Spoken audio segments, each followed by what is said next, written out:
मारू महला पंजवा। घर तीजा। मारू राग दे अंदर पंचम पातशाह धन धन श्री गुरु अर्जन देव साहिब जी महाराज तीजे सुर ताल दे विच अष्टपदिया। अठ अठ पदियां वाली ये गुरबाणी उचारण करते हैं। एको ओंकार। एक अद्वितीय ब्रह्म है ओंकार जो सर्वदा प्रकाशक है। सतगुर प्रसाद। हर जो सतगुਰਾਂ ਦੀ ਕਿਰਪਾ द्वारा प्राप्त ਹੁੰਦਾ है। लाख 84 भ्रमते भ्रमते। हे जीव 84 ਲੱਖ ਜੂਨੀਆਂ ਦੇ ਵਿੱਚ ਪਾਉਂਦਿਆਂ ਪਾਉਂਦਿਆਂ ਰੱਬ ਜਨਮ ਅਬ ਪਾਇਓ। ਹੁਣ ਤੋਂ ਕਠਿਨ ਦਾਈ ਨਾਲ ਪ੍ਰਾਪਤ ਹੋਣ ਵਾਲੇ ਮਨੁੱਖਾ ਜਨਮ ਨੂੰ ਪਾਇਆ ਹੈ। ਰੇ ਮੂੜੇ। हे ਮੂਰਖ ਜੀਵ ਉਹ ਸ਼ਰਾਸਾਂ ਲਪਟਾਇਓ। ਪਰ ਤੂੰ ਤੁਛ ਮਾਤਰ ਪਦਾਰਥਾਂ ਦੇ ਸਵਾਦਾਂ ਦੇ ਵਿੱਚ ਲੰਬੜ ਹੋ ਰਿਹਾ ਹੈ। ਅੰਮ੍ਰਿਤ ਸੰਗ ਬਸਤ ਹੈ ਤੇਰਾ। ਮੁਕਤੀ ਦੇ ਦਾਤੇ ਪਰਮੇਸ਼ਰ ਦਾ ਅੰਮ੍ਰਿਤ ਰੂਪ ਨਾਮ ਤੇਰੇ ਹਿਰਦੇ ਦੇ ਨਾਲ ਵਸਦਾ ਹੈ। ਵਿਖਿਆ ਸਿਉ ਉਰ ਜਾਇਓ। ਪਰ ਤੂੰ ਜ਼ਹਿਰ ਮਾਇਆ ਦੇ ਨਾਲ ਉਲਝਿਆ ਪਿਆ ਪਾ ਫਸਿਆ ਪਿਆ ਹੈ। ਰਹਾਉ ਵਿਸ਼ਰਾਮ ਦੇ ਕਰ ਫੁਰਮਾਨ ਕਰਦੇ ਨੇ। ਰਤਨ ਜਵੇਹਰ ਬਨ ਜਨ ਆਇਓ। ਇਹ ਜੀਵ ਤੂੰ ਪਰਲੋਕ ਤੋਂ ਮਾਤ ਲੋਕ ਦੇ ਵਿੱਚ ਸਵਾਸਾਂ ਰੂਪੀ ਪੂੰਜੀ ਲੈ ਕੇ ਗੁਰ ਸ਼ਬਦ ਰੂਪ ਰਤਨ ਜਾਂ ਵੈਰਾਗ ਰੂਪ ਰਤਨ ਅਤੇ ਗਿਆਨ ਰੂਪ ਜਵੇਹਰ ਨੂੰ ਖਰੀਦਣ ਵਾਸਤੇ ਆਇਆ ਸੀ। ਕਾਲਰ ਲਾਦ ਚਲਾਇਓ। ਪਰ ਤੂੰ ਆਪਣੀ ਅੰਤਕਰਨ ਰੂਪ ਗੱਡੀ ਉੱਪਰ ਵਿਸ਼ਿਆਂ ਰੂਪੀ ਕਲਰ ਲੱਦ ਕੇ ਚੱਲ ਰਿਹਾ ਹੈ। ਜੇ ਕਰਮ ਹੈ ਤੁਧ ਰਹਿਣਾ ਬਸਨਾ। ਜਿਸ ਪਰਲੋਕ ਰੂਪੀ ਘਰ ਦੇ ਵਿੱਚ ਤੂੰ ਵਸਦੇ ਰਹਿਣਾ ਹੈ। ਸੋ ਕਾਰ ਚੀਤ ਨਾ ਆਇਓ। ਉਹ ਪਰਲੋਕ ਰੂਪੀ ਘਰ ਜਾਂ ਸਾਧ ਸੰਗਤ ਰੂਪੀ ਘਰ ਤੇਰੇ ਚਿੱਤ ਵੀ ਨਹੀਂ ਆਇਆ ਹੈ। ਬਿਲਕੁਲ ਨਕੰਮੀ ਜ਼ਮੀਨ ਜਿਸ ਵਿੱਚ ਕੁਝ ਵੀ ਪੈਦਾ ਨਾ ਹੋਵੇ ਉਹਨੂੰ ਕਲਰੀ ਜ਼ਮੀਨ ਕਹਿੰਦੇ ਨੇ। ਇਸ ਵਿੱਚ ਕਈ ਕਿਸਮ ਦੀਆਂ ਖਾਰਾਂ ਹੁੰਦੀਆਂ ਨੇ ਜੋ ਬੀਜ ਨੂੰ ਸਾੜ ਦਿੰਦੀਆਂ ਨੇ। ਇਸ ਤੋਂ ਮੁਰਾਦ ਨਿਕੰਮੇ ਦੀ ਹੁੰਦੀ ਹੈ। ਸਤਿਗੁਰੂ ਜੀ ਨੇ ਇੱਥੇ ਨਿਕੰਮੇ ਦਾ ਭਾਵ ਲਿਆ। ਜਿਵੇਂ ਇੱਥੋਂ ਦਾ ਪਾਣੀ ਜੋ ਹੈ ਇੰਨਾ ਨਿਕੰਮਾ ਹੈ, ਨਾ ਤਾਂ ਬੰਦਾ ਪੀ ਸਕਦਾ, ਨਾ ਚਿੱਟੇ ਕੱਪੜੇ ਧੋ ਸਕਦਾ। ਇਹਨਾਂ ਵਿੱਚ ਖਾਰਾਪਣ ਹੈ ਕਿ ਉਹ ਝਾਟੀ ਪੀਲੇ ਪੈ ਜਾਂਦੇ, ਕੇਸਾਂ ਦੇ ਲੱਗਣ ਤੋਂ ਕੇਸ ਚਿੱਟੇ ਹੋ ਜਾਂਦੇ। ਇਉਂ ਕਲਰ ਇੱਕ ਨਿਕੰਮੀ ਚੀਜ਼ ਹੈ। ਤੂੰ ਨਿਕੰਮੇ ਚੀਜ਼ਾਂ ਨੂੰ, ਵਿਸ਼ੇ ਵਿਕਾਰਾਂ ਨੂੰ ਆਪਣੀ ਅੰਤਕਰਨ ਨੂੰ ਵੀ ਗੱਡੇ 'ਤੇ ਲੱਦ ਕੇ ਚੱਲ ਰਿਹਾ ਹੈ। ਇਸੇ ਪ੍ਰਕਾਰ ਜਿਹ ਕਰ ਮਹ ਤੁਧ ਰਹਿਣਾ ਬਸਨਾ। ਜਿਸ ਸਾਧ ਸੰਗਤ ਰੂਪੀ ਘਰ ਦੇ ਵਿੱਚ ਵਸ ਕਰਕੇ ਵਾਹਿਗੁਰੂ ਦੇ ਸਰੂਪ ਦੇ ਵਿੱਚ ਅਸਥਿਤ ਹੋ ਕੇ ਰਹਿਣਾ ਸੀ। ਸੋ ਕਾਰ ਚੀਤਨ ਆਇਓ। ਉਹ ਪਰਲੋਕ ਜਾਂ ਸਾਧ ਸੰਗਤ ਰੂਪੀ ਘਰ ਤੇਰੇ ਚਿੱਤ ਦੇ ਵਿੱਚ ਵੀ ਨਹੀਂ ਆਇਆ ਹੈ। ਅਟਲ ਅਖੰਡ ਪ੍ਰਾਨ ਸੁਖਦਾਈ। ਜੋ ਟਲਣ ਤੋਂ ਰਹਿਤ, ਕੱਟਣ ਤੋਂ ਰਹਿਤ, ਪ੍ਰਾਣਾਂ ਤੋਂ ਰਹਿਤ, ਅੰਦਰ ਸੁਖ ਦੇਣ ਵਾਲਾ ਪਰਮੇਸ਼ਰ ਹੈ। ਏਕਾ ਨਿਮਖਾ ਨਹੀਂ ਤੁਝ ਗਾਇਓ। ਉਸ ਦੇ ਜਸ ਨੂੰ ਇੱਕ ਅੱਖ ਝਮਕਣ ਜਿੰਨਾ ਸਮਾਂ ਵੀ ਤੂੰ ਗਾਉਣਾ ਨਹੀਂ ਕੀਤਾ ਹੈ। ਜਹਾਂ ਜਾਣਾ ਸੋ ਥਾਨ ਵਿਸਾਰਿਓ। ਜਿੱਥੇ ਪਰਲੋਕ ਦੇ ਵਿੱਚ ਤੂੰ ਜ਼ਰੂਰ ਪਰ ਜ਼ਰੂਰ ਜਾਣਾ ਹੈ, ਉਹ ਪਰਲੋਕ ਰੂਪੀ ਅਸਥਾਨ ਤੂੰ ਭੁਲਾਇਆ ਹੋਇਆ ਹੈ। ਏਕ ਨਿਮਖਾ ਨਹੀਂ ਮਨ ਲਾਇਓ। ਉਸ ਪਾਸੇ ਇੱਕ ਅੱਖ ਝਮਕਣ ਜਿੰਨਾ ਸਮਾਂ ਵੀ ਤੂੰ ਆਪਣੇ ਮਨ ਨੂੰ ਚਿੱਤ ਨੂੰ ਨਹੀਂ ਲਾਇਆ। ਪੁੱਤਰ ਕਲਤਰ ਗ੍ਰਹ ਦੇਖ ਸਮਗਰੀ। ਆਪਣੇ ਪੁੱਤਰ ਕਲਤਰ ਇਸਤਰੀ ਅਤੇ ਘਰ ਦੀਆਂ ਜੋ ਸਮਗਰੀ ਚੀਜ਼ਾਂ ਮਸਤਾਂ ਵੇਖ ਕਰਕੇ ਇਸ ਹੀ ਮਹਿ ਉਰਜਾਇਓ। ਇਸ ਦੇ ਮੋਹ ਦੇ ਵਿੱਚ ਹੀ ਤੂੰ ਫਸਿਆ ਹੋਇਆ ਹੈ।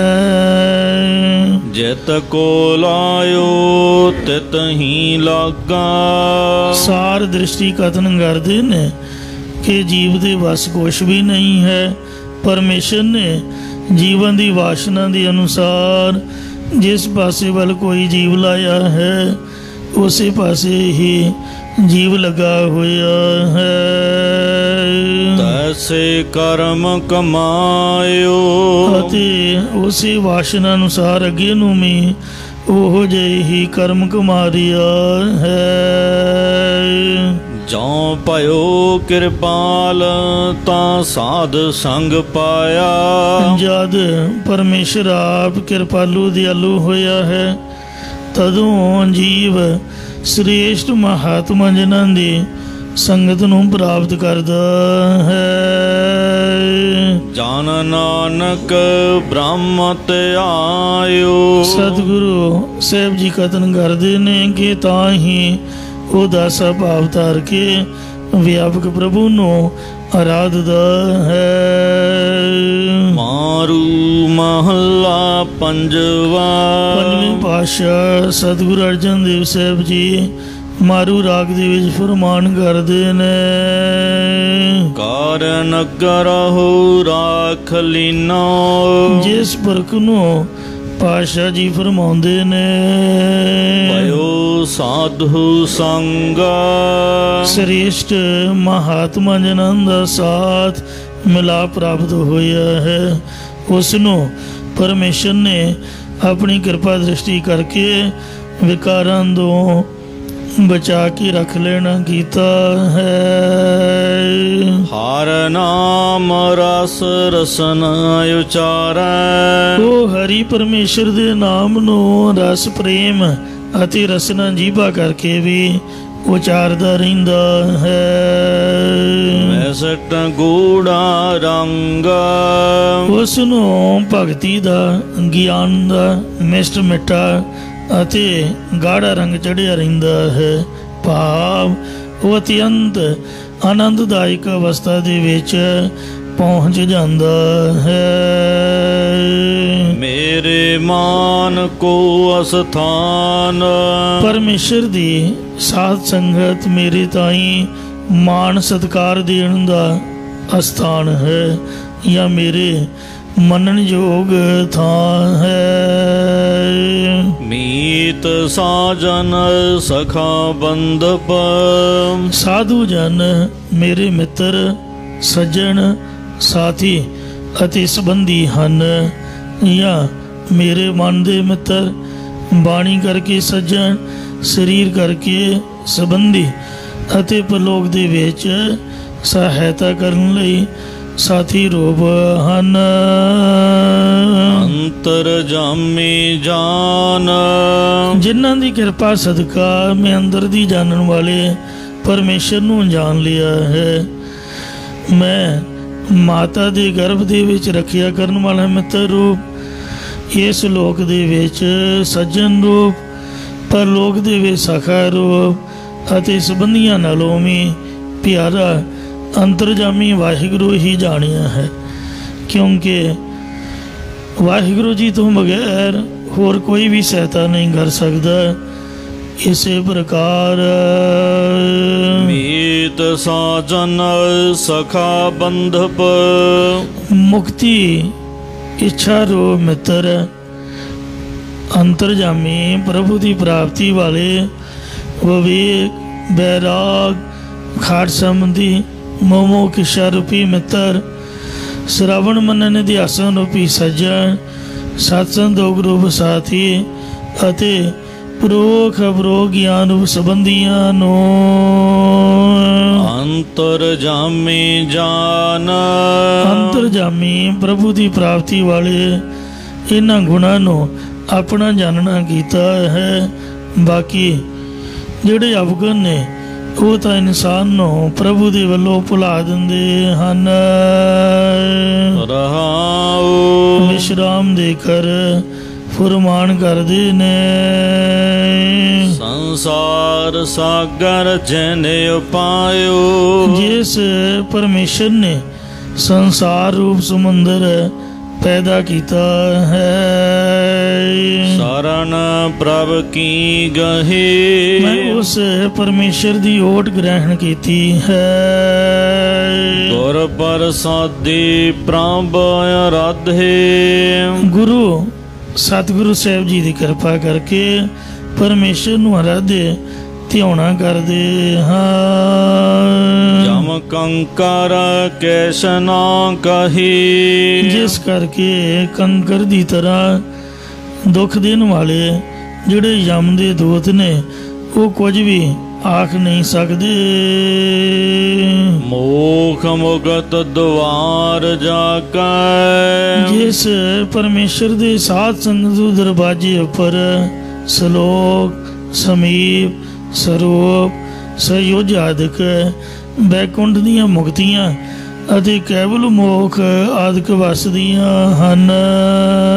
ਸੰਤ ਹਿਰਦਾ ਭੰਡਾਰ ਅਤੇ ਸੰਤ ਜਨਾਂ ਦਾ ਹਿਰਦਾ ਹੀ ਜਿਸ ਪ੍ਰਭੂ ਦਾ ਖਜ਼ਾਨਾ ਹੈ। ਸ਼ਲੋਕ ਆਪਣੇ ਇਸ਼ਟ ਦੇ ਲੋਕ ਵਿੱਚ ਨਿਵਾਸ ਕਰਨਾ, ਸਮੀਪ ਆਪਣੇ ਇਸ਼ਟ ਦੇ ਨਿਕਟਵਰਤੀ ਹੋਣਾ, ਸਰੂਪ ਇਸ਼ਟ ਦੇ ਤੋਲੇ ਸ਼ਕਲ ਦਾ ਹੋਣਾ, ਸਹਯੋਜ ਇਸ਼ਟ ਨਾਲ ਅਭੇਦ ਹੋਣਾ। ਜੀ ਜੁਗਤ ਸੁਜਾਨ ਸੁਆਮੀ ਸੁਜਾਨ ਅੰਤਰਜਾਮੀ ਸੁਆਮੀ ਮਾਲਕ ਪਰਮਾਤਮਾ ਸਾਰੇ ਜੀਵਾਂ ਦੇ ਪਾਲਣ ਪੋਸ਼ਣ ਦੀ ਜੁਗਤੀ ਜਾਣਦਾ ਹੈ। ਸਦਾ ਰੱਖਣ ਹਾਰ ਅਤੇ ਹਮੇਸ਼ਾ ਲੋਕ ਪਰਲੋਕ ਦੇ ਵਿੱਚ ਰੱਖਿਆ ਕਰਨ ਵਾਲਾ ਹੈ। ਦੁਖ ਦਰਦ ਕਲੇਸ਼ ਬਿਨ ਸਹਾਇ ਉਹ ਸਮਰੱਥ ਪਰਮੇਸ਼ਰ ਪਾਸ਼ਾ ਫਰਮਾਉਂਦੇ ਨੇ ਜਿਸ ਬਸੈ ਮਨ ਮਾਹੇ ਜਿਸ ਦੇ ਮਨ ਹਿਰਦੇ ਵਿੱਚ ਵਸ ਜਾਂਦਾ ਹੈ ਉਸ ਦਾ ਜੰਮਣ ਮਰਨ ਆਦਿਕ ਦਾ ਦੁੱਖ ਕਸ਼ਟ ਅਵਿਧੀ ਆਦਿ ਦਰਦ ਪੀੜਾ ਅਤੇ 5 ਪ੍ਰਕਾਰ ਦੇ ਕਲੇਸ਼ ਨਾਸ਼ ਹੋ ਜਾਂਦੇ ਹਨ। ਮਿਰਤ ਨਰਕ ਸਥਾਨ ਬਿਖੜੇ ਜੋ ਮੌਤ ਨਰਕ ਅਤੇ ਪਰਲੋਕ ਜਾਂ ਮਾਰਗ ਵਿੱਚ ਬੈਤਰਨੀ ਨਦੀ ਆਦਿਕ ਕਠਿਨ ਅਸਥਾਨ ਹਨ। ਜਾਂ ਇਸੇ ਪ੍ਰਕਾਰ ਮਿਰਤ ਨਰਕ ਸਥਾਨ ਬਿਖੜੇ ਜੋ ਮੌਤ ਨਰਕ ਅਤੇ ਪਰਲੋਕ ਜਾਂ ਮਾਰਗ ਦੇ ਵਿੱਚ ਸੋ ਬੜੇ ਔਖੇ ਥਾਂ ਜਾਂ ਸਰੀਰ ਦੇ ਵਿੱਚ 5 ਕੋਸ਼ਾਂ ਰੂਪ ਔਖੇ ਥਾਂ ਨੇ ਉਹ ਜਿਹੜੇ ਹਨ। ਵੇਖ ਨਾ ਪੋਹ ਤਾਹੇ ਜਹ ਰੂਪ ਨੇ ਜਾਂ ਜਹ ਰੂਪ ਵਿਸ਼ੇ ਤਾਹੀ ਉਸ ਮਨੁੱਖ ਨੂੰ ਪੋਹ ਹੈ ਪੁੰਦੇ ਨਹੀਂ ਹਨ। ਰਿੱਧ ਸਿੱਧ ਨਵ ਨਿੱਧ ਜਾ ਕੇ ਜਿਸ ਪਰਮੇਸ਼ਰ ਦੇ ਘਰ ਦੇ ਵਿੱਚ ਰਿੱਧ ਆਨੰਦੀ ਅਤੋੜਤਾ ਸਿੱਧ ਅਲੌਕਿਕ ਸ਼ਕਤੀਆਂ ਅਤੇ ਨਾਮਨਿਧ 9 ਨਿਧੀਆਂ ਵਸ ਰਹੀਆਂ ਹਨ। ਅੰਮ੍ਰਿਤਾ ਪਰਵਾਹ ਅਤੇ ਨਾਮ ਰੂਪ ਅੰਮ੍ਰਿਤ ਦੇ ਵਹਿਣ ਹੀ ਚੱਲ ਰਹੇ ਹਨ। ਆਦਿ ਅੰਤੇ ਮਦ ਪੂਰਨ ਉਹ ਪਰਮੇਸ਼ਰ ਜਗਤ ਦੀ ਆਦ ਮੁੱਢ ਵਿੱਚ ਅਧਿਸ਼ਠਾਨ ਰੂਪ ਸੀਗਾ, ਮੱਧ ਹੁਣ ਵਿਚਾਲੇ ਪੂਰਨ ਵਿਆਪਕ ਹੈ ਅਤੇ ਅੰਤੇ ਅਖੀਰ ਨੂੰ ਸਿਧਾਂਤ ਰੂਪ ਹੋਵੇਗਾ। ਉੱਚ ਅਗਮ ਅਗਾਹ ਤ੍ਰੈ ਕਾਲਾ ਬਾਦ ਰੂਪ ਉੱਚਾ, ਵੇਦਾਂ ਸ਼ਾਸਤਰਾਂ ਕਰਕੇ ਗਮਦਾਂ ਤੋਂ ਰਹਿਤ ਅਤੇ ਮਨ ਕਰਕੇ ਅਗਾਹ ਪਕੜਨ ਤੋਂ ਰਹਿਤ ਹੈ। ਸਿੱਧਾ ਸਾਧਕ ਦੇਵ ਮਨ ਜਾਣਾ ਸਿੱਧੀ ਦੀ ਪ੍ਰਾਪਤੀ ਵਾਲੇ, ਸਿੱਧ ਸਾਧਨਾ ਕਰਨ ਵਾਲੇ ਸਾਧਕ ਜਗਿਆਸੂ ਅਤੇ ਦੇਵ ਦੇਵਤੇ ਤੇ ਮੁਨ ਨਾਰਦ ਮੁਨੀ ਆਦਿਕ ਮੰਨਣਸ਼ੀਲ ਮਹਾਤਮਾ ਅਤੇ ਜਨ ਰਵਿਦਾਸ ਜੀ, ਕਬੀਰ ਭਗਤ ਜੀ ਜੋ ਗੁਰੂ ਕਰਦੇ ਭਗਤ ਸੇਵਕ ਜਨ ਨੇ ਜਾਂ ਭੱਟ ਜਨ ਅਤੇ ਵੇਦ ਕਰਹਿ ਉਚਾਰ ਵੇਦ ਆਦਿਕ ਧਰਮ ਪੁਸਤਕ ਇਹੀ ਉਚਾਰਨ ਕਰਦੇ ਹਨ। ਸਿਮਰ ਸੁਆਮੀ ਸੁਖ ਸਹਿਜ ਪੁੰਚਹਿ ਕਿ ਮਾਲਕ ਪਰਮੇਸ਼ਰ ਦੇ ਨਾਮ ਨੂੰ ਯਾਦ ਕਰਕੇ ਸੁਭਾਵਕ ਹੀ ਸੁਖ ਸਰੂਪ ਦੇ ਆਨੰਦ ਨੂੰ ਭੋਗੀਦਾ ਮਾਣੀਦਾ ਹੈ। ਨਹੀਂ ਅੰਤ ਪਾਰਾਵਾਰ ਪਰ ਉਸ ਪਰਮੇਸ਼ਰ ਦੇ ਪਾਰ ਉਰਾਰ ਦਾ ਅੰਤ ਨਹੀਂ ਪਾਇਆ ਜਾ ਸਕਦਾ। ਨੀਤ ਨੀਤ ਕਥੰਤ ਵੇਦਾ ਅਨਕ ਪ੍ਰਾਸ਼ਤ ਮਿਟਹਿ ਖਿਨ ਮਹਿ ਸੋ ਅਨੇਕਾਂ ਜਨਮਾਂ ਦੇ ਪਾਪ ਇੱਕ ਛਿਨ ਵਿੱਚ ਹੀ ਮਿਟ ਜਾਂਦੇ, ਭਾਵ ਨਾਸ਼ ਹੋ ਜਾਂਦੇ ਹਨ। ਹਿਰਦੈ ਜਪ ਭਗਵਾਨ ਹਿਰਦੇ ਵਿੱਚ ਪਰਮੇਸ਼ਰ ਦਾ ਨਾਮ ਜਪਣ ਨਾਲ ਘੋਰ ਦੁਖੀਆਂ, ਅਨਕ ਹਤਿਆਂ, ਜਨਮ ਦਰਿਦਰੰ, ਮਹਾ ਵਿਖਿਆਦੰ, ਮਿਟੰਦ ਸਗਲ ਸਿਮਰੰਤ ਹਰ ਨਾਮ ਨਾਨਕ ਜੈਸੀ ਪਾਵ ਕਾਸ਼ਟ ਭਸਮੰ ਕਰੋਤ। ਅਨੇਕਾਂ ਹੀ ਪਾਪ ਖਤਮ ਹੋ ਜਾਂਦੇ, ਨਾਸ਼ ਹੋ ਜਾਂਦੇ ਹਨ।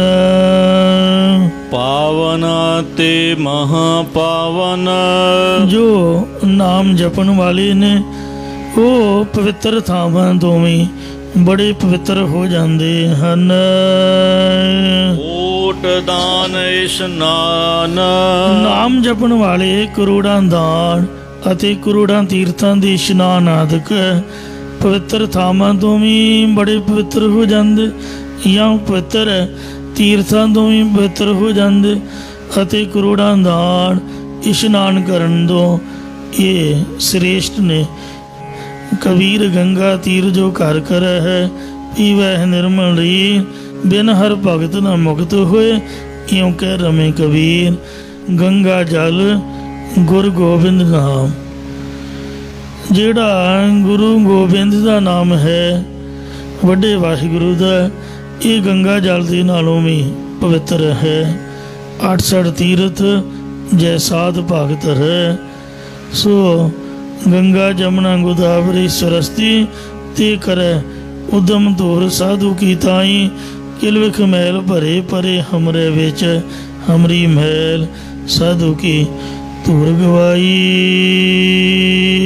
ਪਾਲਾ ਬੁੱਧ ਸੁਧ ਪ੍ਰਾਣ ਸਰਬ ਸੋ ਉਹਨਾਂ ਨੇ ਵਿਵੇਕ ਦਾ ਬਲ ਜੋਰ, ਆਤਮ ਸ਼ੈਣੀ ਬੁੱਧੀ, ਸੁਧ ਗਿਆਨ, ਸ਼ੁੱਧ ਜੀਵਨ ਆਦਿਕ ਸਾਰਾ ਕੁਝ ਪਰਮੇਸ਼ਰ ਦੇ ਨਾਮ ਨੂੰ ਹੀ ਪਹਿਚਾਣਿਆ ਹੈ। ਤਣਾ ਕੀ ਰਾਸ ਅਤੇ ਪਰਮੇਸ਼ਰ ਦਾ ਨਾਮ ਹੀ ਸ਼ਾਂਤ ਚਿਤ ਮਹਾਤਮਾ ਜਨਾਂ ਦੀ ਰਾਸ ਪੂੰਜੀ ਹੈ। ਹਮ ਸੰਦਨ ਗੀਰੇਨ ਬਿਆਰੇ, ਹਮ ਸੰਦਨ ਕੀ ਸਰਣਾ, संत हमारी ओट सतानी, संत हमारा गहना, हम संतन स्यों बन आई, ਪੂਰਬ ਲਿਖਿਆ ਪਾਈ, ਇਹੋ ਮਨ ਤੇਰਾ ਭਾਈ ਰਹਾਉ।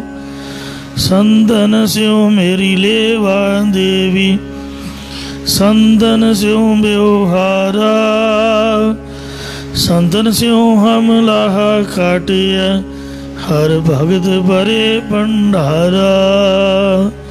संदन मोको पूंजी सौंबी, तोतरिया मन का धोखा, धर्म राय अब कहाँ करेगो, जो फाटियो सगलो लेखा। महानंद भय सुख पाया, संदन गए प्रसादे, कहो नानक हर स्यों मन मानिया, रंग रते बिसमादे। इस लई इंज बेनती करिए,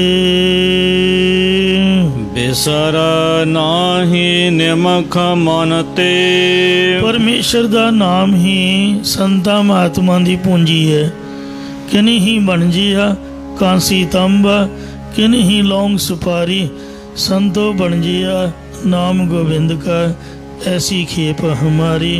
हर के नाम की व्यापारी, हीरा हाथ चढ़िया निर्मोलक, छोड़ गई संसारी। इस लई सतगुरु जी कथन करते ने, इंज बेनती करो कि हे परमेश्वर बिसर नाही निमख मन ते। आप साडे मन दे विचों एक निमख अख चमकन जिन्ना समा भी ना भुलो जी। नानक की अरदास, साडे जनां दी यही अरदास, यही बेनती है। मारू महला पंजवा। सतगुरु पंजवें बादशाह श्री गुरु अर्जन देव साहब जी फरमाउंदे ने, शास्त्र तीखन काट डारियो। इस पावन शब्द विच संतां दी रहनी दसदे ने कि कोई संत महात्मा सन, उन्हां ने किसी शाहूकार नूं बेनती कीती कि जिहड़ा तेरा मुंडा है ये बड़ा लायक है, बच्चे नूं विद्या पढ़ाउणी चाहीदी है। अजकल वांग स्कूल जां कालेज नहीं सन पुराने समयां विच। संतां दे डेरियां दे गुरद्वारियां मंदिरां मसीतां दे विच ही विद्या पढ़ाई जांदी सीगी। इस लई संतां ने आख्या भी मुंडे नूं मेरे कोल छड्ड दे, मैनूं विद्या पढ़ा के लायक बना दियांगा, मुड़ के ने तेरे कोल रहना है। ते पर इहदी उम्र हुण पढ़न दी है, मेरी बेनती मन। शाहूकार मन गया। मुंडा जद संतां ने तोर दिता, लागे चुगलखोर खड़ा सी, कहंदा शाहूकार ये तूं की कीता? एक भुखे नंगे बंदे दे नाल मंगते दे नाल आपदा मुंडा तोर दिता। जिस तरह वो मंग के गुजारा करदा, तेरा मुंडा सारी उम्र मंगदा रहेगा, तेरी कोल नूं लाज लगेगी। जिस तरह का साध है उस तरह का ही वो मंगता बन जाएगा। कहंदा हुण की करा?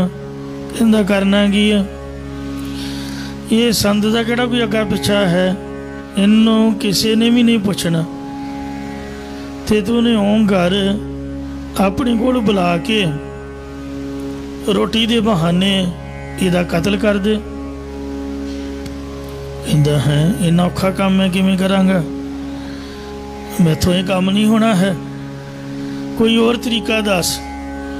कहंदे चल एक तरीका होर अपना, तू उन्हां नूं कहो कि मैनू एक लाल दे दिओ। लाल बेकीमता हुंदा, ते जे वो नहीं देणगे फिर तू आप दा मुंडा वापस ले लई। कहंदा चंगा। संतां नूं जाके कहंदा महाराज मैनू लाल दिओ। उन्हें मिट्टी च पैर मारिया, लाला ती मगी उन्होंने फड़ा देते। कहंदे आ वेख परमात्मा ने इन्ने लाल दिते ने, ये लाल साडे लई किसी काम दे नहीं, जे तू चाहना तो तू ले जा। ਇੱਕ ਦੀ ਬਜਾਏ ਲਾਲਾਂ ਦੀ ਮੱਘੀ ਲੈ ਜਾ। ਤੇ ਪਰ ਸਾਡੀ ਬੇਨਤੀ ਇਹ ਹੈ ਕਿ ਮੁੰਡੇ ਨੂੰ ਇੱਥੇ ਰਹਿਣ ਦੇ। ਉਹ ਲਾਲਾਂ ਦੀ ਮੱਘੀ ਲੈ ਕੇ ਘਰ ਆ ਗਿਆ। ਚੁਗਲਖੋਰ ਨੇ ਫਿਰ ਮਨ ਵਿਗਾੜ ਦਿੱਤਾ। ਕਹਿੰਦਾ ਲੈ, ਪਹਿਲਾਂ ਤਾਂ ਥੋੜ੍ਹੀ ਬਹੁਤ ਸੀ ਆਸ ਸੀਗੀ ਕਿ ਵਿੱਦਿਆ ਪੜ੍ਹ ਕੇ ਮੁੰਡਾ ਤੇਰਾ ਘਰ ਆ ਜਾਏਗਾ, ਪਰ ਹੁਣ ਤਾਂ ਉਹ ਵੀ ਮੁੱਕ ਗਈ, ਕਿਉਂਕਿ ਤੂੰ ਤਾਂ ਮੁੰਡੇ ਦਾ ਮੁੱਲ ਵੱਟ ਕੇ ਲਿਆਂਦਾ। ਮੁੰਡਾ ਤਾਂ ਤੂੰ ਵੇਚ ਆਇਆ। ਅਗਲਾ ਕਹੂਗਾ ਮੈਂ ਮੁੰਡੇ ਦਾ ਮੁੱਲ ਦੇ ਦਿੱਤਾ, ਹੁਣ ਮੁੰਡਾ ਤੇਰਾ ਕੀ ਲੱਗਦਾ। ਕਹਿੰਦਾ ਹੁਣ ਕੀ ਕਰੀਏ। ਹੁਣ ਕਹਿੰਦਾ ਬਸ ਇਹੀ ਕਾਰਨ ਆਪਣਾ ਯਤਨ ਹੈ ਕਿ ਕਤਲ ਕਰ ਦੇ।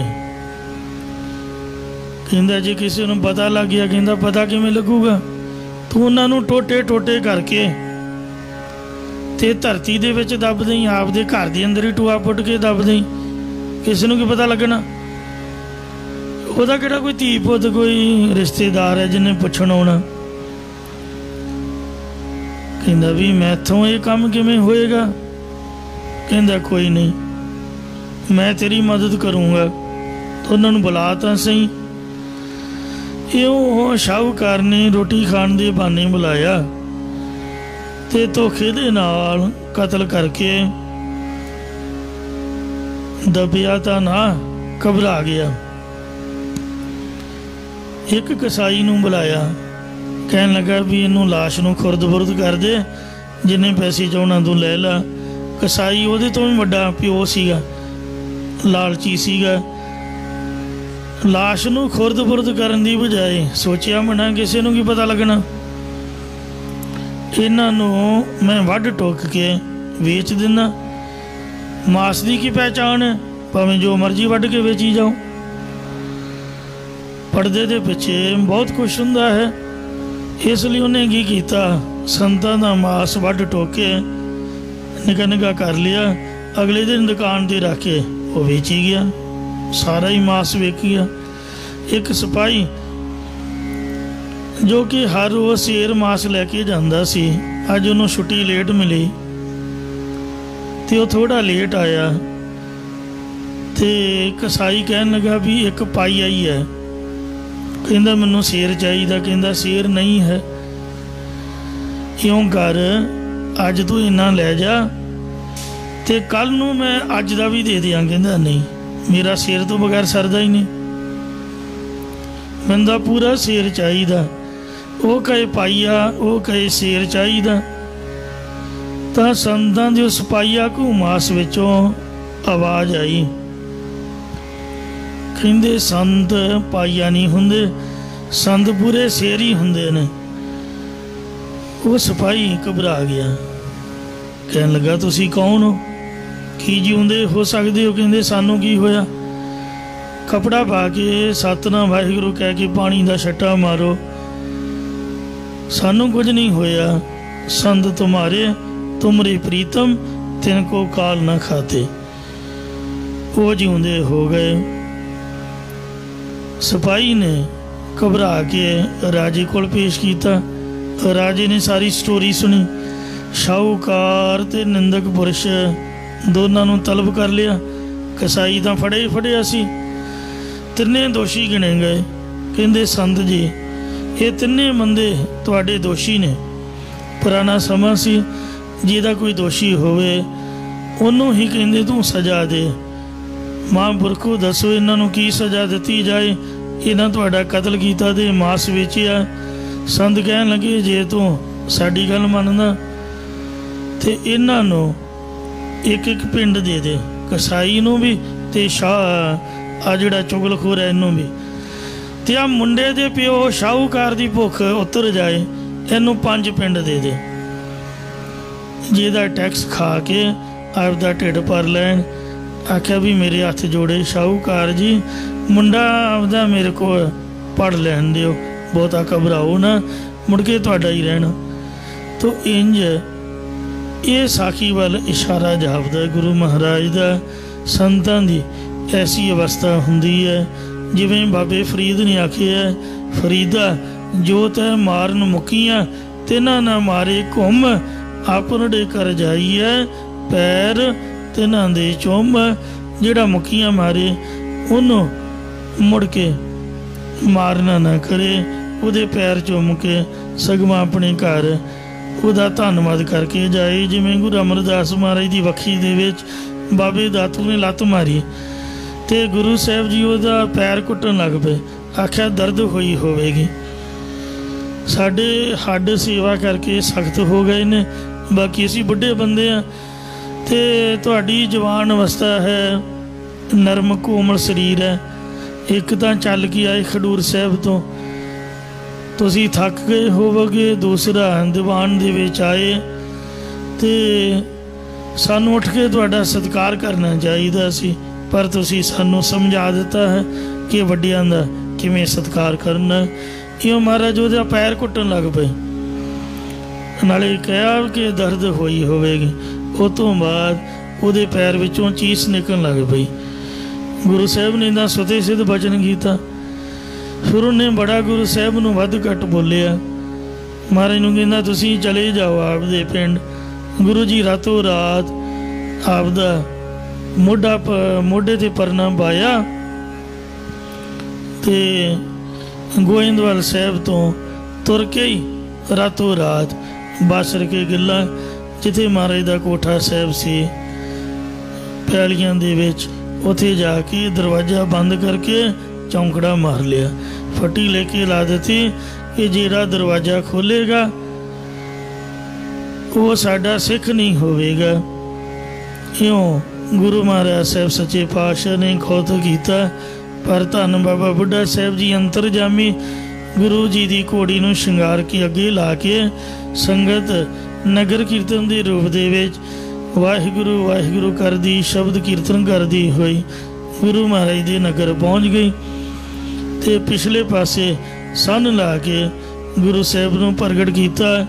ਉੱਥੇ ਗੁਰਦੁਆਰਾ ਸੰਨ ਸਾਹਿਬ ਬਣਿਆ ਹੋਇਆ ਹੈ।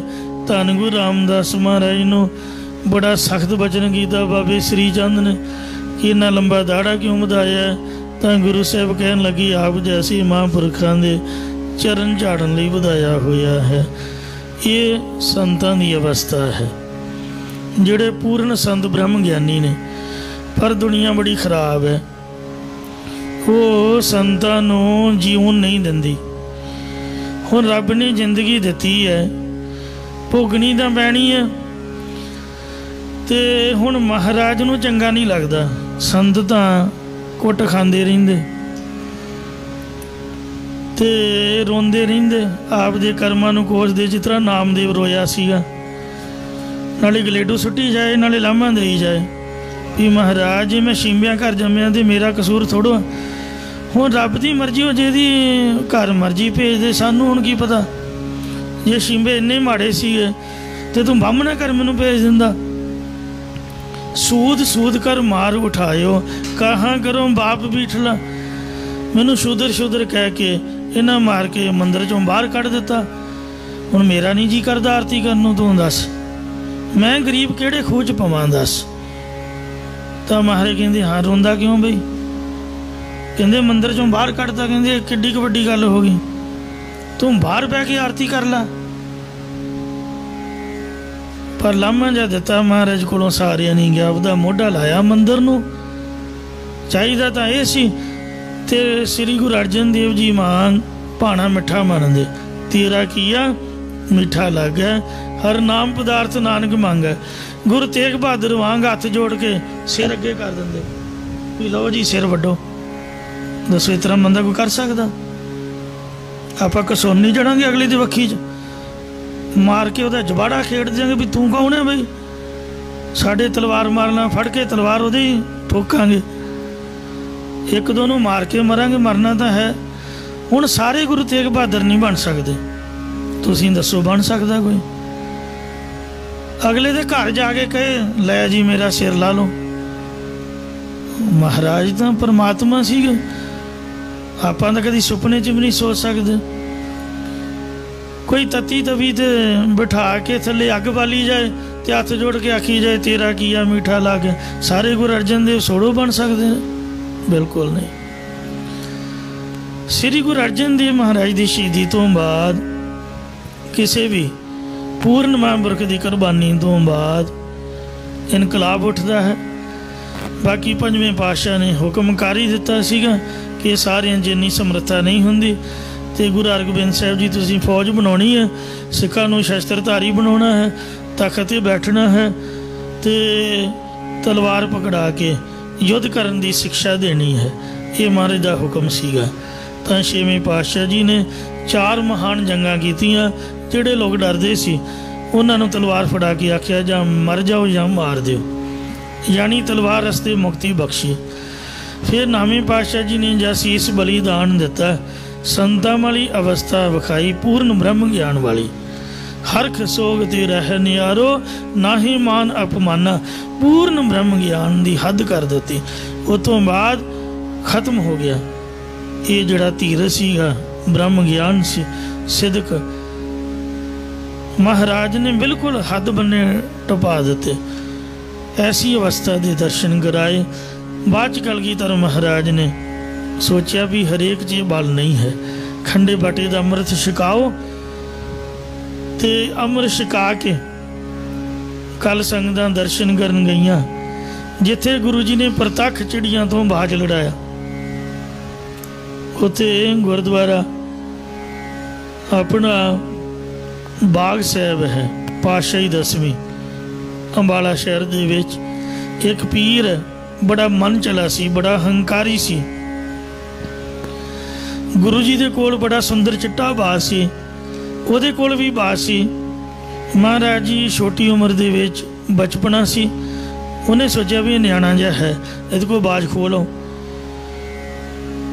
ਕਹਿੰਦਾ ਉਰਾ ਹੋ ਜੀ। ਮਹਾਰਾਜ ਕਹਿੰਦੇ ਹਾਂ ਦੱਸ ਕੀ ਚਾਹੀਦਾ। ਗੁਰੂ ਸਾਹਿਬ ਦਾ ਤੇਜ ਪ੍ਰਤਾਪ ਬੜਾ ਸੀ, ਕਲਗੀ ਲਾਈ ਹੋਈ, ਉਮਰ ਭਾਵੇਂ ਛੋਟੀ, ਸੋਹਲ ਸਰੀਰ, ਸੁੰਦਰ ਚੋਲਾ ਸਾਹਿਬ ਪਾਇਆ ਹੋਇਆ, ਨਾਲ ਮਾਮਾ ਕਿਰਪਾਲ ਚੰਦ ਜੀ। ਕਹਿੰਦੇ ਹਾਂਜੀ ਪੀਰ ਜੀ, ਇਹ ਬਾਲ ਗੁਰੂ ਗੋਬਿੰਦ ਰਾਏ ਜੀ ਨੇ, ਗੁਰਤਾ ਗੱਦੀ ਦੇ ਮਾਲਕ ਸ੍ਰੀ ਗੁਰੂ ਤੇਗ ਬਹਾਦਰ ਜੀ ਦੇ ਸਾਹਿਬਜ਼ਾਦਾ, ਕੀ ਇਹਨਾਂ ਨਾਲ ਗੱਲ ਕਰਨੀ ਹੈ? ਕਹਿੰਦੇ ਇਹਨਾਂ ਨੂੰ ਕਹੋ ਵੀ ਬਾਜ ਲੜਾਉਣ, ਮੇਰੇ ਬਾਜ ਨਾਲ ਬਾਜ ਲੜਾਉਣ। ਉਹਦਾ ਮਨ ਲਾਲਚੀ ਵੇਖ ਕੇ ਗੁਰੂ ਸਾਹਿਬ ਨੇ ਕਿ ਬਾਜ ਨਾਲ ਬਾਜ ਲੜਾ ਕੇ ਸਾਡਾ ਬਾਜ ਜਿੱਤ ਕੇ ਇਹ ਬਾਜ ਲੈਣਾ ਚਾਹੁੰਦਾ। ਮਰ ਕਹਿੰਦੇ ਪੀਰਾ ਤੂੰ ਕੀ ਸਮਝਦਾ, ਬਾਜ ਨਾਲ ਬਾਜ ਲੜਾ ਦਿੱਤਾ, ਤੈਨੂੰ ਯਕੀਨ ਨਹੀਂ ਆਉਣਾ, ਤੇ ਲੈ ਤੈਨੂੰ ਆਪਾਂ ਦਿਖਾਉਂਦੇ ਹਾਂ ਗੁਰੂ ਘਰ ਦੀ ਤਾਕਤ। ਸਾਡੀਆਂ ਚਿੜੀਆਂ ਤੇਰੇ ਬਾਜ ਦੇ ਨਾਲ ਲੜਾਈ ਕਰਨਗੀਆਂ। ਕਹਿੰਦਾ ਕਿਵੇਂ ਹੋ ਸਕਦਾ, ਚਿੜੀਆਂ ਕਿਵੇਂ ਬਾਜ ਨਾਲ ਲੜ ਸਕਦੀਆਂ? ਮਰ ਕਹਿੰਦੇ ਵੇਖ ਲੜਾਈ ਆ, ਛੱਡ ਬਾਜ। ਉਹਨੇ ਬਾਜ ਛੱਡਿਆ ਅਤੇ 2 ਚਿੜੀਆਂ ਉੱਥੇ ਬੈਠੀਆਂ ਹੋਈਆਂ ਸੀ। ਮਰ ਨੇ ਸਤਿਨਾਮ ਵਾਹਿਗੁਰੂ ਕਹਿ ਕੇ ਛਿੱਟਾ ਮਾਰਿਆ, ਆਖਿਆ ਵੀ ਲੜੋ ਬਾਜ ਨਾਲ। ਉਹਨਾਂ ਮਾਰ ਚੁੰਝਾਂ, ਜਿਸ ਤਰ੍ਹਾਂ ਛੋਟੀ ਜਿਹੀ ਕੀੜੀ ਸੱਪ ਨੂੰ ਲੱਗ ਜਾਏ, ਸੱਪ ਖਾ ਜਾਂਦੀ ਹੈ, ਤੁਸੀਂ ਭਾਵੇਂ ਨਾ ਯਕੀਨ ਕਰੋ। ਹਾਥੀ ਦੀ ਸੁੰਡ ਚੜ੍ਹ ਜਾਏ, ਹਾਥੀ ਨੂੰ ਖਤਮ ਕਰ ਦਿੰਦੀ ਹੈ। ਕੋਈ ਵੱਡੇ ਛੋਟੇ ਸਰੀਰ ਦੀ ਗੱਲ ਨਹੀਂ ਹੁੰਦੀ ਹੈ। ਅਤੇ ਇਸ ਲਈ ਮਹਾਰਾਜਾ ਰਣਜੀਤ ਸਿੰਘ ਵੀ ਬਹੁਤ ਮੋਟਾ ਤਾਜ਼ਾ ਪਹਿਲਵਾਨ ਨਹੀਂ ਸੀਗਾ, ਅੱਖੋਂ ਕਾਣਾ ਵੀ ਸੀਗਾ, ਪਰ ਗੱਲ ਤਾਂ ਵਾਹਿਗੁਰੂ ਦੀ ਕਿਰਪਾ ਦੀ ਪ੍ਰਭਾਵ ਦੀ ਹੈ। ਤਾਂ ਇਸ ਲਈ ਉਹਨੇ ਵੇਖੋ ਜਿਨ੍ਹਾਂ ਗੋਰਿਆਂ ਸਾਰੀ ਦੁਨੀਆ ਜਿੱਤੀ, ਉਹਨਾਂ ਗੋਰਿਆਂ ਨੇ ਡਰ ਦੇ ਮਾਰੇ ਸੰਧੀ ਕੀਤੀ। ਸੰਧੀ ਕੋਈ ਐਵੇਂ ਨਹੀਂ ਕਰਦਾ। ਇਸ ਵਾਸਤੇ ਇਹ ਗੁਰੂ ਸਾਹਿਬ ਨੇ ਤਾਕਤ ਦਿਖਾਈ। ਉੱਥੇ ਗੁਰਦੁਆਰਾ ਸਾਹਿਬ ਬਕਾਇਦਾ ਬਣਿਆ ਹੋਇਆ ਹੈ, चिड़ियों से मैं बाज लड़ाऊँ, 1.25 लाख से एक लड़ाऊँ, तब है गोबिंद सिंह नाम कहाऊँ। ऐसी कलगीधर दी अमर दी शक्ति हुई, अमर छका के। सो जेड़े कहंदे सी काम हमारा तोलनों तकड़ी, नंगी करद करे नहीं पकड़ी, ते चिड़ी उड़े डर से मर जाऊँ, तुरकन से कैसे लड़ पाऊँ। ते महाराज ने आखिया खंडे बाटे दा अमर छको। अमर छक के खालसा सजाया। ਇਹੋ ਜਿਹੀ ਬਹਾਦਰ ਕੌਮ ਪੈਦਾ ਕੀਤੀ ਜਿਹੜੀ ਸੋ ਬਾਜਾਂ ਦੇ ਨਾਲ ਵੀ ਚਿੜੀਆਂ ਦੀ ਲੜਾਈ ਦੀ ਤਰ੍ਹਾਂ ਤੁਰਕਾਂ ਦੇ ਨਾਲ ਮੁਕਾਬਲਾ ਕਰਕੇ ਵੇਖੋ। ਬਾਬਾ ਬੰਦਾ ਸਿੰਘ ਬਹਾਦਰ ਇੱਕ ਮਾਲਾ ਫੇਰਨ ਵਾਲਾ, ਬੱਕਰਾ ਵੱਢਣ ਤੋਂ ਇੰਨਾ ਗੁੱਸੇ ਹੋ ਗਿਆ, ਕਹਿੰਦਾ ਇੰਨਾ ਖੂਨ ਹੀ ਖੂਨ ਕਰ ਦਿੱਤਾ। ਮਹਾਰਾਜ ਨੇ ਕਹਿੰਦੇ ਕੀ ਹੋ ਗਿਆ ਓਏ? ਆਖੇ ਮੇਰਾ ਡੇਰਾ ਪਵਿੱਤਰ ਹੋ ਗਿਆ। ਕਹਿੰਦੇ ਇੰਨਾ ਪੰਜਾਬ ਦੇ ਵਿੱਚ ਖੂਨ ਵਗ ਰਿਹਾ, ਛੋਟੇ ਛੋਟੇ ਸਾਹਿਬਜ਼ਾਦਿਆਂ ਦਾ ਖੂਨ ਹੋਇਆ, ਕਿੰਨਾ ਘਾਣ ਹੋ ਰਿਹਾ ਕਤਲੇਆਮ। ਤੁਹਾਡੇ ਵਰਗੇ ਸਾਧ ਇੱਥੇ ਕੰਢਿਆਂ 'ਤੇ ਬੈਠੇ, ਨਦੀਆਂ 'ਤੇ ਲੋਕ ਆਪਦੀ ਜ਼ਿੰਦਗੀ ਸੁਖਮਈ ਬਤੀਤ ਕਰ। ਉੱਥੇ ਦੁਨੀਆ ਤਰਾਹ ਤਰਾਹ ਕਰਦੀ ਪਈ ਹੈ। ਇੱਕ ਬੱਕਰੇ ਦੇ ਨਾਲ ਤੇਰਾ ਡੇਰਾ ਪਿੱਤਰ ਹੋ ਗਿਆ ਤੇ ਇੰਨਾ ਖੂਨ ਪੰਜਾਬ ਦੀ ਧਰਤੀ 'ਤੇ ਵਗ ਰਿਹਾ, ਉਹਦੀ ਤੁਹਾਨੂੰ ਕੋਈ ਪਰਵਾਹ ਨਹੀਂ। ਖੰਡੇ ਬਾਟੇ ਦਾ ਅੰਮ੍ਰਿਤ ਛਕਾ ਕੇ ਉਸੇ ਹੀ ਵੈਰਾਗੀ ਸਾਧ ਨੂੰ ਮਹਾਰਾਜ ਨੇ ਬੰਦਾ ਸਿੰਘ ਬਹਾਦਰ ਬਣਾਇਆ। ਫਿਰ ਉਹਨੇ ਸਾਹਿਬਜ਼ਾਦਿਆਂ ਦੀ ਸ਼ਹੀਦੀ ਦਾ ਬਦਲਾ ਲਿਆ। ਵਜੀਦੇ ਨੂੰ ਘੋੜੇ ਦੀਆਂ ਟਾਪਾਂ ਮਗਰ ਪਾ ਕੇ ਤੂੰ ਕੇ ਮਾਰਿਆ, ਕੜੀਸ ਕੜੀਸ ਕੇ।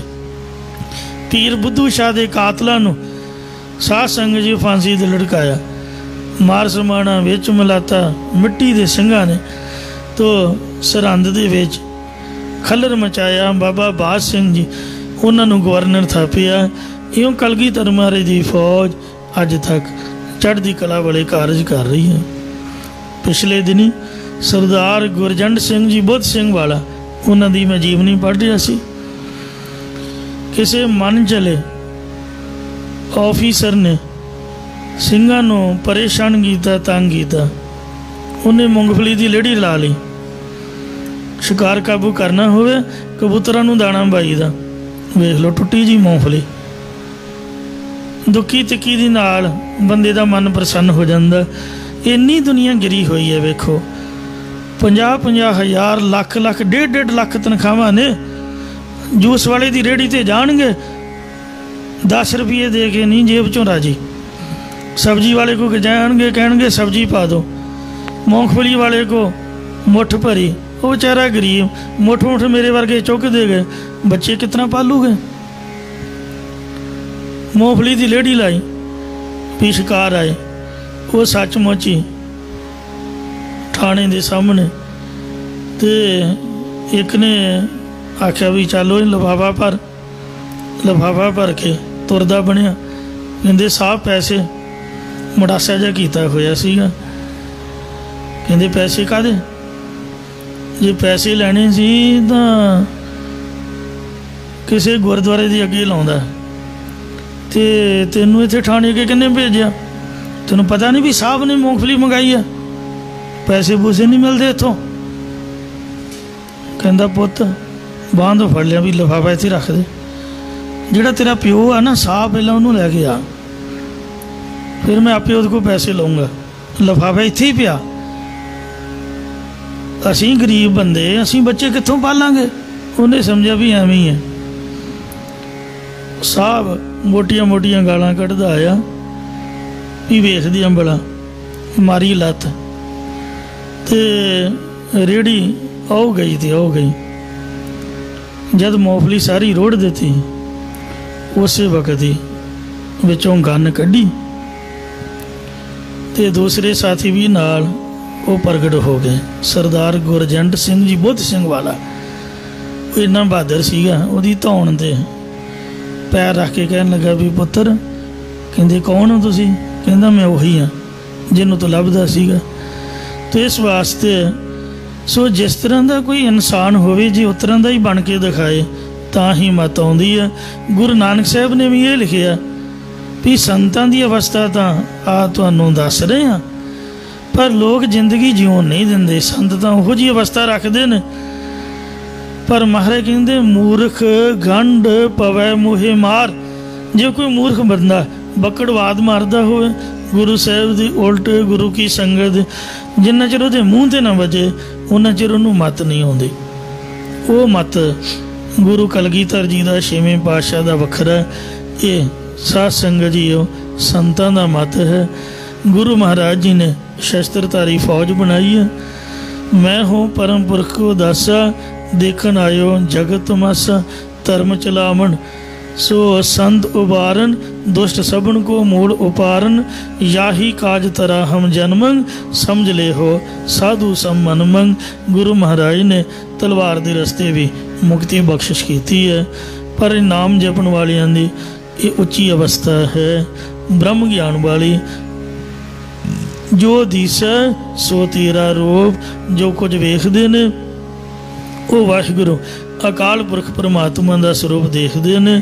पर साध संगत जी ये गल का भी चेता रखना चाहिए भी संतां तां माफ़ कर देंदे ने, पर जिवें प्रहलाद भगत की रखिया करन वास्ते वाहिगुरु जी नूं गुस्सा आया तो उन्हें नरसिंह रूप धार के ਹਰਨਾਕਸ਼ ਦਾ ਖਾਤਮਾ ਕੀਤਾ। ਇਸੇ ਤਰ੍ਹਾਂ ਰਾਮ ਦੇ ਰੂਪ ਦੇ ਵਿੱਚ ਉਹਨੇ ਰਾਵਣ ਨੂੰ ਮਾਰਿਆ, ਕ੍ਰਿਸ਼ਨ ਦੇ ਰੂਪ 'ਚ ਕੰਸ ਨੂੰ ਮਾਰਿਆ। ਇਸੇ ਤਰ੍ਹਾਂ ਜਬ ਜਬ ਅਰਿਸ਼ਟ ਹੋਤ ਸੰਸਾਰਾ ਤਬ ਤਬ ਦੇਹ ਤਰਤ ਅਵਤਾਰਾ। ਤੇ ਕਲਗੀਧਰ ਮਹਾਰਾਜ ਨੇ ਸੰਤਾਂ ਦੀ ਰੱਖਿਆ ਕਰਨ ਲਈ ਆਪ ਦਾ ਵੀਰਸੀ ਸਰੂਪ ਪ੍ਰਗਟ ਕੀਤਾ। ਇਉਂ ਪਰਮਾਤਮਾ ਨਹੀਂ ਬਖਸ਼ਦਾ। ਰੱਬ ਦੇ ਘਰ ਦੇ ਵਿੱਚ ਮਾਫੀ ਨਹੀਂ ਹੈ। ਸੰਤ ਤਾਂ ਮਾਫ ਕਰ ਦਿੰਦੇ ਨੇ, ਪਰ ਰੱਬ ਮਾਫ ਨਹੀਂ ਕਰਦਾ। ਇਉਂ ਮਹਾਰਾਜ ਪੰਜਵੇਂ ਪਾਤਸ਼ਾਹ ਸ੍ਰੀ ਗੁਰੂ ਅਰਜਨ ਦੇਵ ਮਹਾਰਾਜ ਸੰਤਾਂ ਦੀ ਰਹਿਣੀ ਦੱਸਦੇ ਹਨ।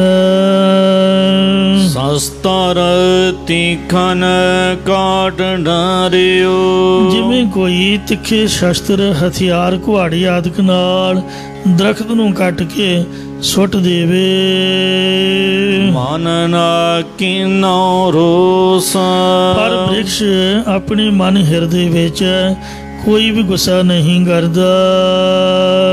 ਕਾਂ ਜੋ ਆਕੋਲੇ ਸਵਾਰਿਓ। ਸਗੋਂ ਉਸ ਦਾ ਕੰਮ ਲੈ ਕੇ ਸੰਵਾਰ ਦਿੰਦਾ ਹੈ। ਕੁਹਾੜੇ 'ਚ ਦਸਤਾ ਪਾ ਦਿੰਦਾ। ਸਾਡਾ ਫਰਨੀਚਰ ਆਦਿਕ ਘਰ ਦੇ ਵਿੱਚ ਕੰਮ ਆਉਂਦਾ, ਬੜੇ ਕੰਮ ਆਉਂਦਾ ਹੈ ਦਰਖਤ।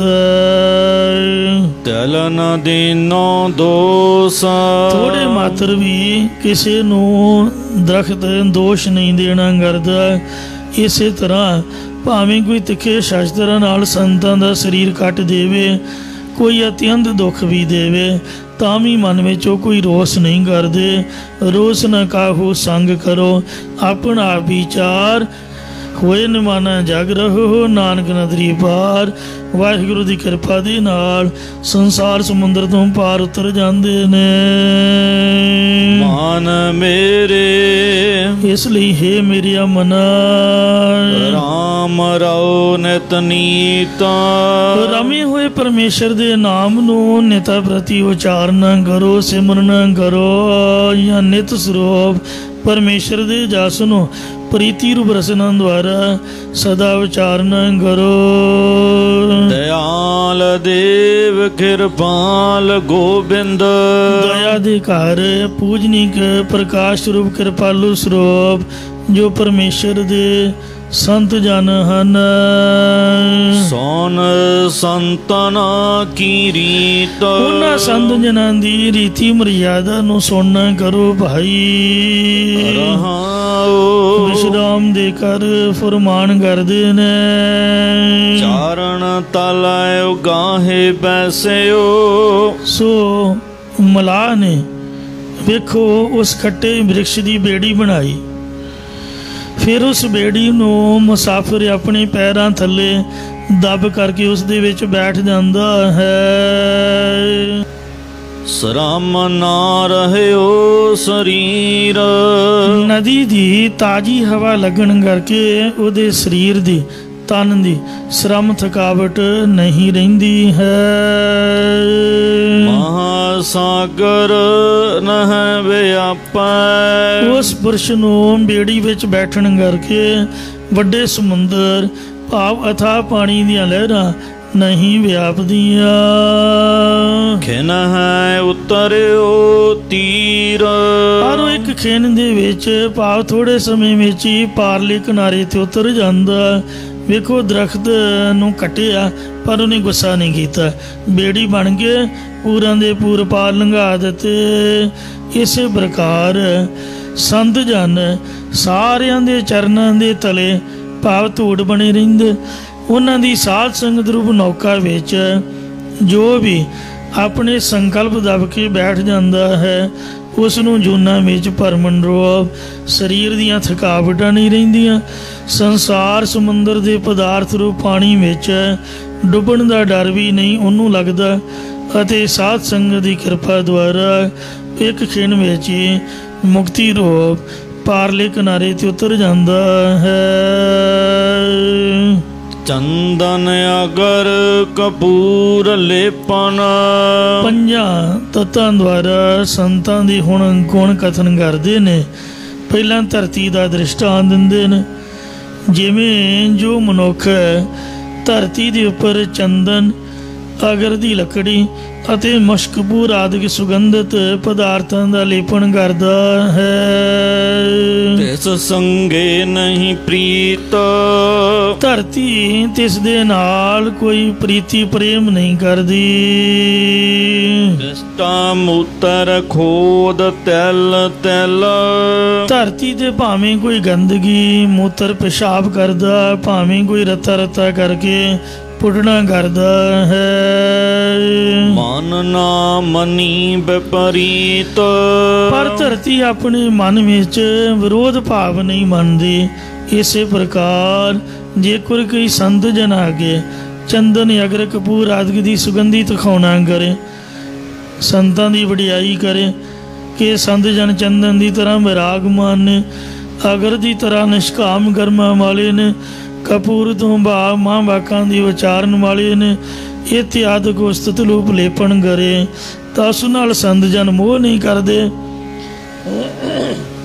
ਅਤੇ ਜੋ ਵਿਸ਼ਟਾ ਦੀ ਤਰ੍ਹਾਂ ਨਿੰਦਿਆ ਕਰਦਾ, ਮੂਤਰ ਦੀ ਤਰ੍ਹਾਂ ਦਰਕਾ ਉਠਾਉਂਦਾ ਤੇ ਤਿਲ ਤਿਲ ਕਾਲ ਵਿੱਚ ਨਿਖੇਧੀਕਰਨ ਨੂੰ ਖੇਦਣਾ ਕਰਦਾ, ਖੋਦਣਾ ਕਰਦਾ, ਸੰਤ ਜਨ ਉਹਦਾ ਆਪਣੇ ਮਨ ਵਿੱਚ ਉਲਟਾ ਹੋਣਾ ਨਹੀਂ ਮੰਨਦੇ, ਭਾਵ ਸਭ ਦਾ ਭਲਾ ਲੋਚਦੇ ਨੇ। ਊਚ ਨੀਚ ਬੇਕਾਰ ਸੁਕ੍ਰਿਤ, ਆਕਾਸ਼ ਦੁਆਰਾ ਸੰਤਾਂ ਦੇ ਲੱਖਣ ਦੱਸਦੇ ਨੇ, ਭਾਵੇਂ ਕੋਈ ਉੱਚੀ ਜਾਤ ਜਾਂ ਨੀਵੀਂ ਜਾਤੀ ਦਾ ਹੈ, ਭਾਵੇਂ ਕੋਈ ਵਿਕਾਰਾਂ 'ਚ ਲੱਗਿਆ ਜਾਂ ਪੁੰਨੀ ਪੁਰਖ ਹੈ।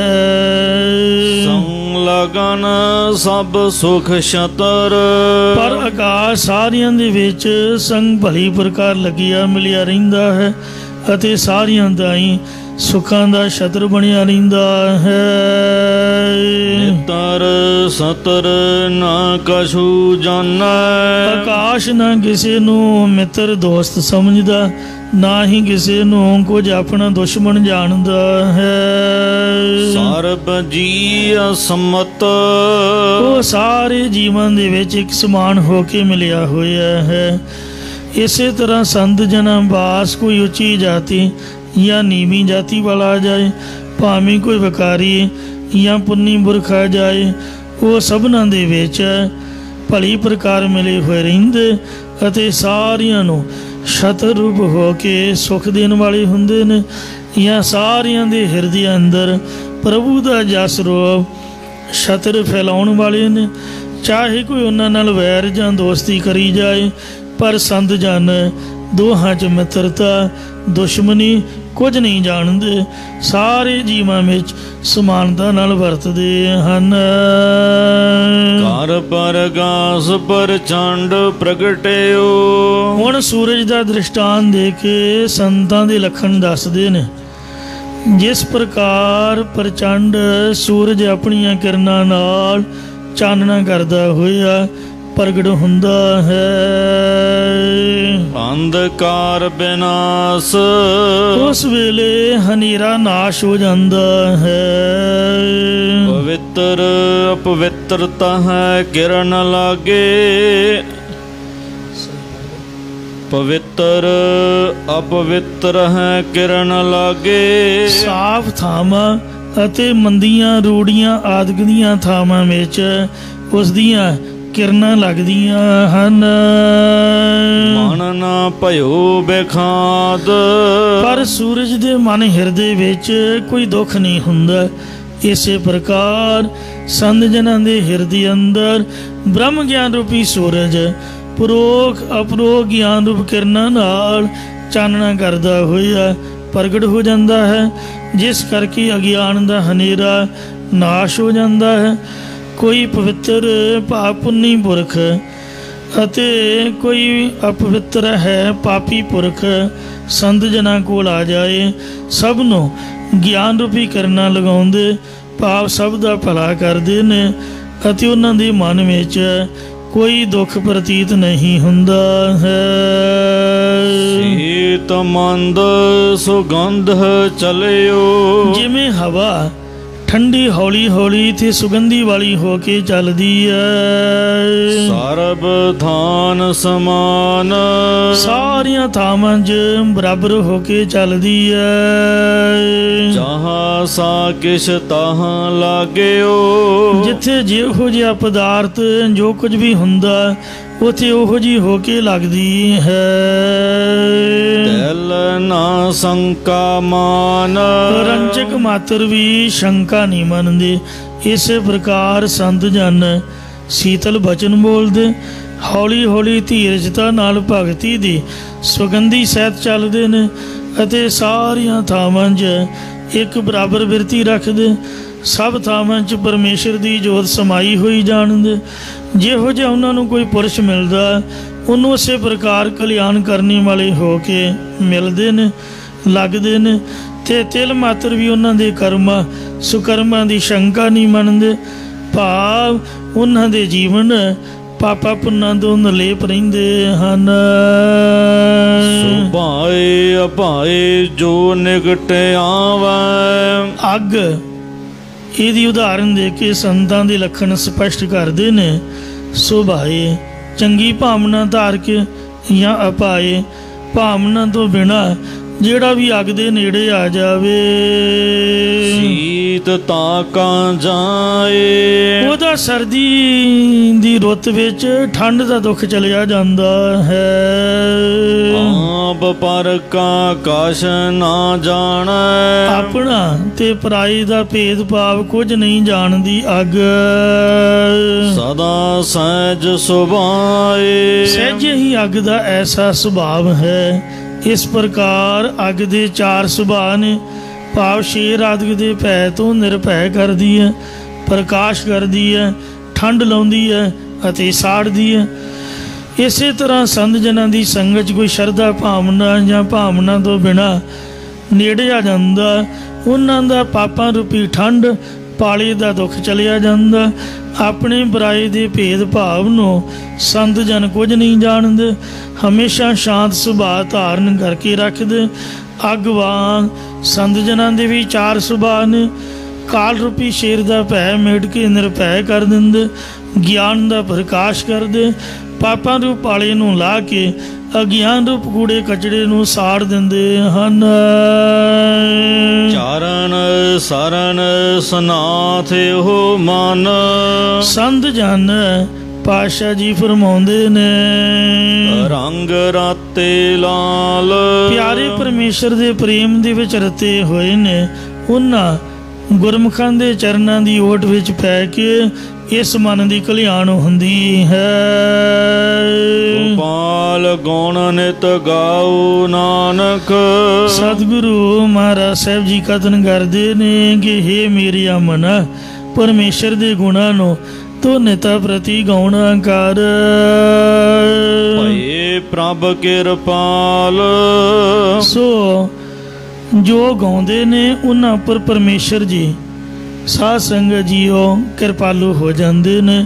ਇਸ ਲਈ ਜਿੰਨੇ ਵੀ ਪਰਮਾਤਮਾ ਦੀ ਕਿਰਪਾ ਹਾਸਲ ਕਰਨੀ ਹੋਵੇ ਤਾਂ ਸਭ ਤੋਂ ਪਹਿਲਾਂ ਉਹ ਵਾਹਿਗੁਰੂ ਜੀ ਦੇ ਗੁਣ ਗਾਉਣੇ ਸ਼ੁਰੂ ਕਰੇ। ਜੇ ਗੁਣ ਗਾਵਾਂਗੇ ਵੇਖੋ ਜਿੰਨੀ ਖੁਸ਼ੀ ਸ੍ਰੀ ਗੁਰੂ ਨਾਨਕ ਦੇਵ ਜੀ ਮਹਾਰਾਜ ਜੀ ਦੀ ਭਾਈ ਮਰਦਾਨਾ ਸਾਹਿਬ 'ਤੇ ਸੀ, ਉਨੀ ਖੁਸ਼ੀ ਕਿਸੇ ਹੋਰ 'ਤੇ ਨਹੀਂ ਸੀ।